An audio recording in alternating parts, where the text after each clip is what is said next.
தேங்காய் படகு. ஒரு அமைதியான ஆற்றங்கரையில் 4 நண்பர்கள் வாழ்ந்து வந்தாங்க. எறும்பு, வண்டு, சுண்டெலி, தவளை. ஒவ்வொருத்தருக்கும் ஒரு தனித்திறமை இருந்துச்சு. ஆனா அந்த வேறுபாடுகள் சில நேரங்களில் புரிதல் இல்லாமல் ஆகிவிடும். ஒரு நாள் மாலை நேரம் ஆத்துல தண்ணி தங்க நிறத்துல மின்னி கொண்டிருந்துச்சு. தவளை தண்ணீர்ல எளிதா நீந்தியது. அத மற்ற 3 பேரும் கரையில நின்று பார்த்துக்கிட்டு இருந்தாங்க. உங்களால இந்த ஆற்றை கடக்க முடியாதுன்னு தவளை கிண்டலா சொல்லுச்சு. தவளை சொன்ன அந்த வாக்கியம் 3 பேர் மனசுலையும் இந்த ஆற்றை கடந்தே தீரணும் அப்படின்னு ஒரு தீர்மானமாக மாறிடுச்சு. நமக்கு நீந்த தெரியாம இருக்கலாம் அப்படின்னு எறும்பு சொல்லுச்சு. ஆனா நமக்கு யோசிக்க தெரியும்னு வண்டு சொல்லுச்சு.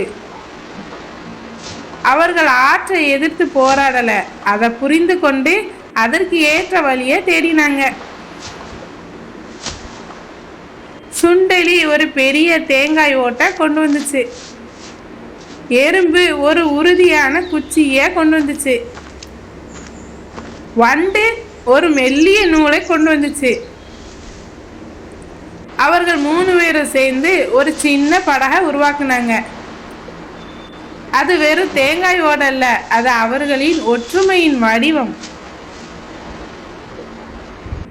அவங்க செஞ்ச படகை தண்ணியில இறக்கி அதுல 3 பேரும் ஏறினாங்க. காற்று படகை முன்னே தள்ளியது. அவர்கள் அலைகளோடு சண்டையிடாம அவற்றோடு ஒத்துழைத்து பயணம் செஞ்சாங்க. கொஞ்ச தூரத்தில் நீந்தி சென்ற தவளை சோர்வுடன் கரையை அடைய முயன்றது. ஆனா தவளை ரொம்ப சோர்வா இருந்துச்சு. தவளை படகில் அமைதியாக வந்த நண்பர்களை பார்த்ததும் அது வெட்கத்தில் தலை குனிந்தது. தவளை அவர்களை பார்த்து, எனக்கு நீந்த தெரியும், ஆனா உங்களுக்கு யோசிக்க தெரியும்னு சொன்னது. அதை கேட்ட 3வரும் சிரித்தனர். தவளைக்கு தங்கள் படகில் இடம் கொடுத்து 4 பேரும் கரைக்கு வந்து சேர்ந்தாங்க.